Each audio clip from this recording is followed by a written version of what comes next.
Eu quero começar a aula com o tema tá? Davi, a manifestação da graça, é o título da lição 12 na classe dos jovens, a penúltima lição do segundo trimestre de 2025. Davi, a manifestação da graça. Eu quero saudar a todos com a paz do Senhor.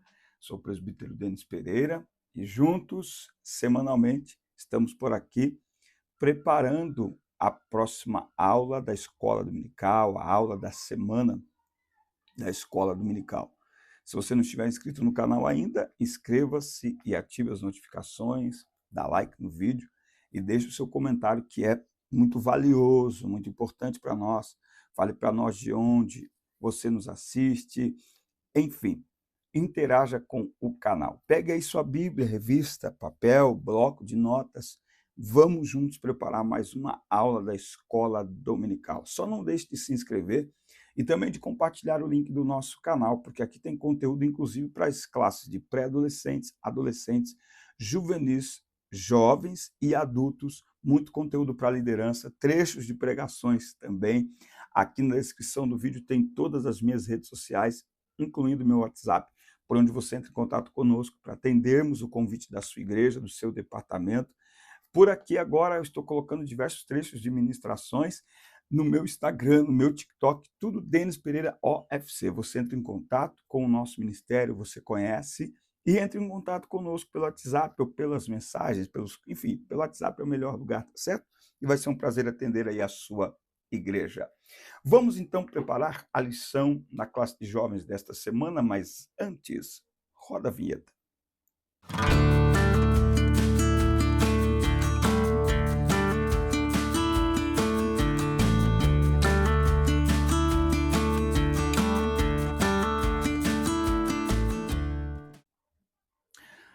Davi, a manifestação da graça.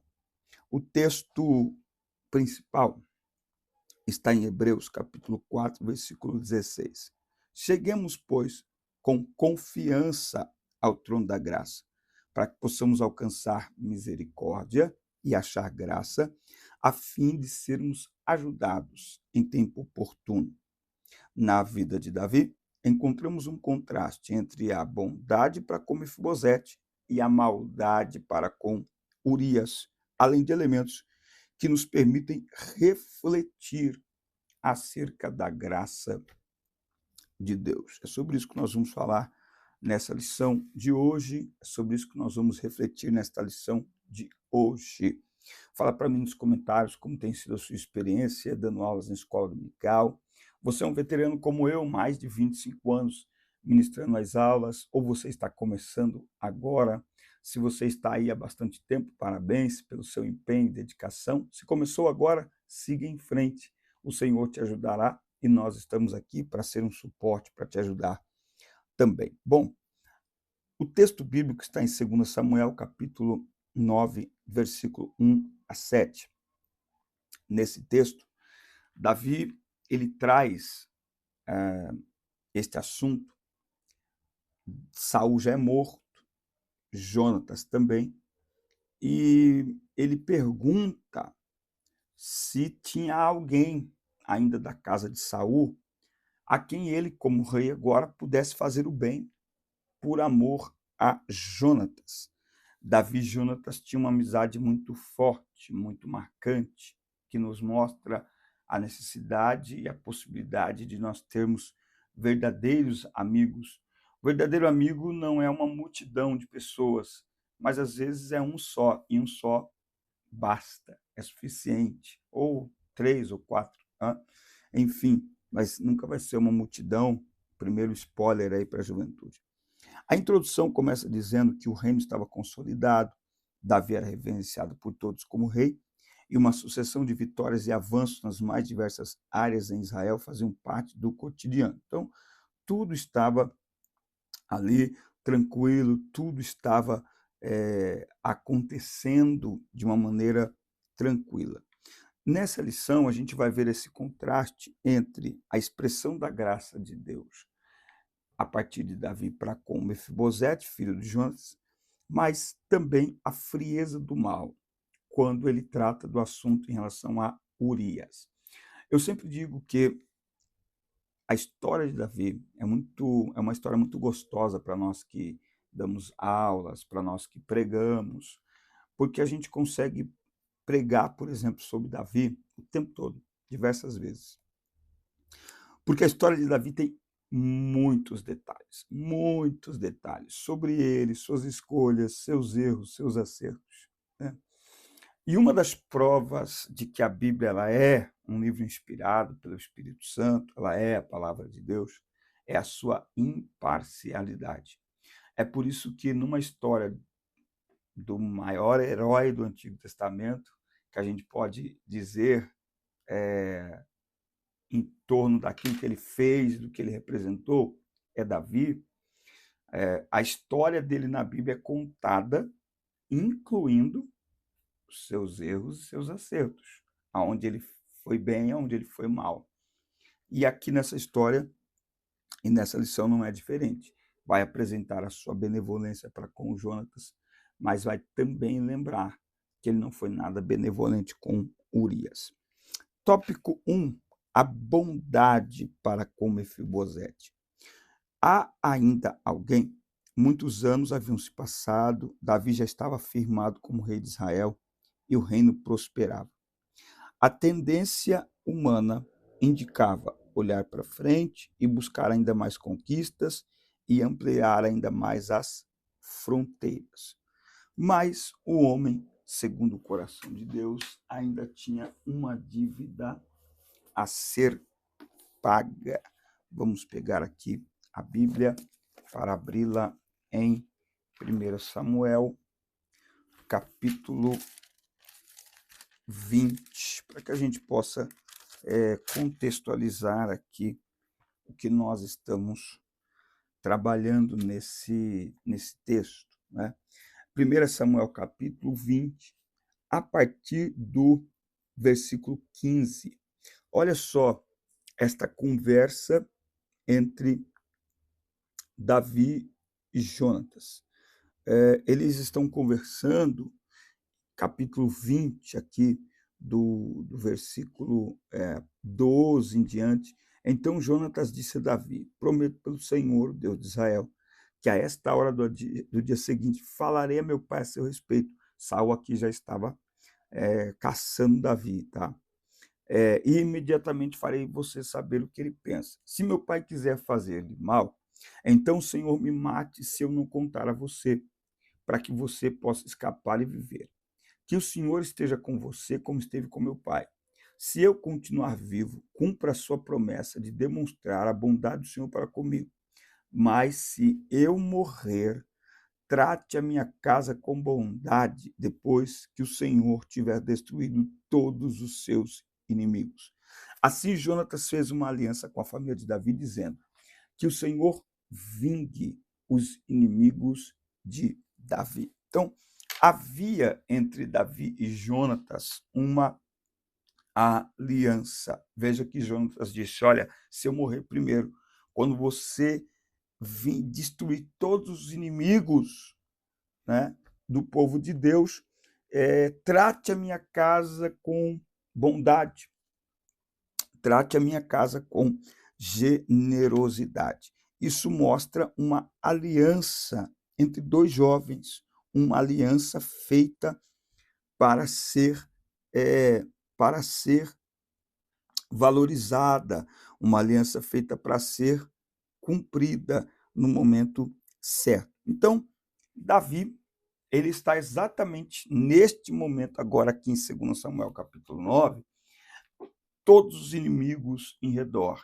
Ele já tinha amenizado, neutralizado, superado, vencido. O seu reino está tranquilo. E Davi se lembra, então, da aliança que ele fez com Jonatas e faz esta pergunta: há ainda alguém que ficasse da casa de Saul para que lhe faça bem por amor de Jonatas? E aí Ziba vai entrar em cena e vai revelar a história de Mefibosete,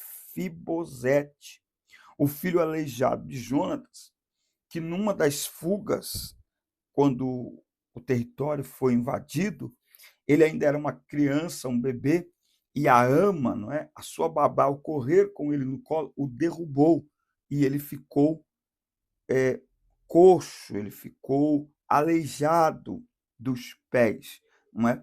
E aí, então Davi, ao saber disso, eu imagino o tamanho da alegria de Davi, ele manda então buscar Mefibosete, que é o único representante vivo da família de Jonatas e de Saul, para então ele poder ajudá-lo, cuidar dele e cumprir a aliança que ele tinha feito com Jonatas, não é?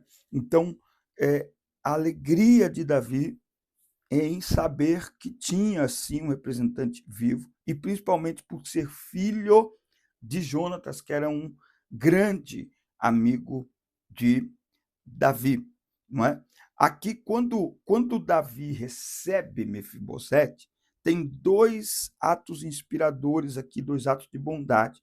Ele recebeu o filho de Jonatas e neto de Saul, que queria matá-lo, em sua mesa diariamente como seu próprio filho, e ele devolveu as terras que pertenciam ao seu avô e criou condições para que ele tivesse seu sustento de forma continuada. Então, Davi recebeu Jonatas com todo amor, com todo carinho, e ele providenciou para que Jonatas pudesse tomar posse daquilo que era seu por direito e poder ter o seu sustento assegurado por toda a sua vida.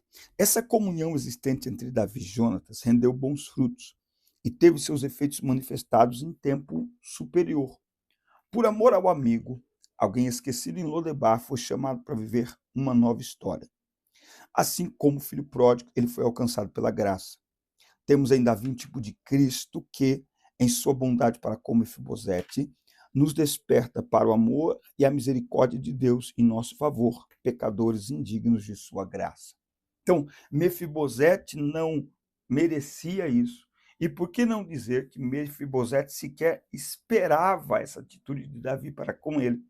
Davi, humanamente falando, tinha tudo para agir diferente. Davi, humanamente falando, tinha tudo para ignorar a aliança que ele tinha feito com Jonas. Afinal de contas, Saul quis matá-lo e tentou matá-lo por diversas vezes. Mas Davi mostra que a amizade está acima da vingança, a amizade está acima do rancor, a amizade está acima de toda a maldade. Davi nos ensina que aquilo que alguém faz para nós diz mais respeito a ela do que a nós. E se nós revidarmos com o mesmo comportamento que alguém tem contra nós, nos fazemos iguais a ela. Se Davi age com Saul e com a sua descendência da mesma forma que Saul agiu com Davi, que diferença Davi teria de Saul? Então, nós mostramos a nossa diferença quando nós não agimos de acordo com a atitude das pessoas com a gente, mas quando a gente age de acordo com o nosso coração e como cristãos de acordo com a palavra de Deus. Então, Mefibosete não esperava, e isso é, portanto, uma demonstração da graça de Deus. Mefibosete não esperava, Mefibosete não merecia, e o que ele recebeu foi algo muito maior do que ele poderia sequer imaginar. Isso aqui mostra o fruto de uma comunhão poderosa, de uma aliança poderosa. Muito bem, vamos ao tópico 2, uma maldade para com Urias. E se você não se inscreveu no canal ainda, inscreva-se, ative as notificações, dá like no vídeo, deixa seu comentário, que é muito importante para nós, tá? A maldade para com Urias, uma janela aberta e um terraço. A gente conhece a história, não é? A janela estava aberta, Davi saiu e foi lá, né, olhar, gostou do que viu, né? E aí você sabe que para cair não precisa de uma pedra grande, né? Para tropeçar, já para pensar nisso, ninguém tropeça numa grande rocha. A gente só tropeça em pequenas pedras. Meu Deus, hein? Essa aqui vai para o Instagram, vamos lá? Ninguém tropeça em grandes rochas, só em pequenas pedras, né? Então, por isso que a gente não pode ignorar as pequenas pedras, tá? A gente precisa prestar atenção. Davi ignorou e caiu, né? Foi complicado ali o que aconteceu. Mateus 26:41, que está aqui na lição, que diz assim, Mateus 26:41, vigiem e orem, de outro modo a tentação vencerá vocês, pois o espírito, na verdade, está disposto, mas o corpo é fraco. Eu tenho uma frase que eu aprendi com um pastor, a carne é fraca, mas pecado não é vitamina. Então nós precisamos ensinar os jovens a não usar as suas fraquezas como justificativa para pecar, tá? Bom, 2 atos de iniquidade, Davi foi o responsável por 2 terríveis atos de iniquidade, o adultério com Batseba e a articulação para o assassinato de Urias, tá? Aqui eu sempre gosto de explicar a diferença. Tudo é pecado, mas existem, não sei se a palavra correta a dizer é níveis diferentes, não é níveis diferentes de pecado, mas a gente tem pecado, transgressão e iniquidade. Quando você lê Salmos capítulo 51, você vai ver que no Salmos, no capítulo 51, Davi vai usar as 3 expressões. Ele vai falar de transgressão, ele vai falar de pecado, ele vai falar de iniquidade. Qual é a diferença? Pecado é quando a gente peca querendo acertar. Peca querendo acertar. Então, é aquela, né? Enfim, né? Você não queria pecar e nem percebeu, né? Bom, pecado. É aquela coisa mais ingênua, eu diria. Mas tem uma outra palavra, não é ingênua que eu queria falar. Enfim. E a transgressão? A transgressão, lembra que pecar é errar o alvo? Lembra? Pecar é errar o alvo, né? Então, primeiro pecar é errar querendo acertar. Então você mira no alvo e atira no alvo, mas acaba errando, né?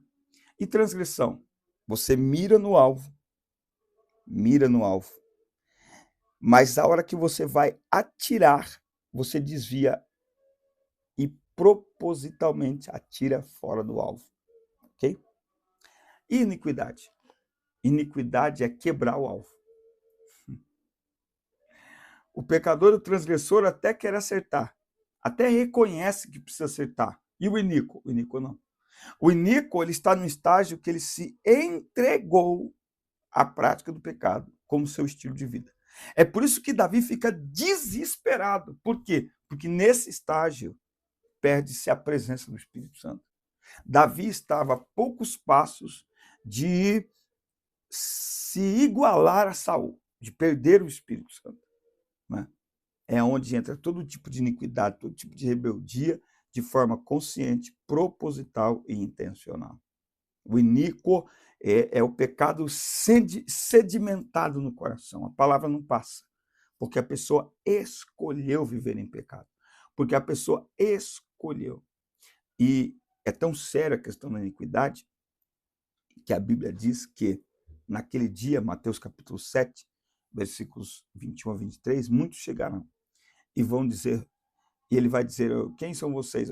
Em teu nome expulsamos demônios, fizemos maravilhas, profetizamos, e lhes direi abertamente, apartai-vos de mim, porque eu não vos conheço, vós que praticais a iniquidade.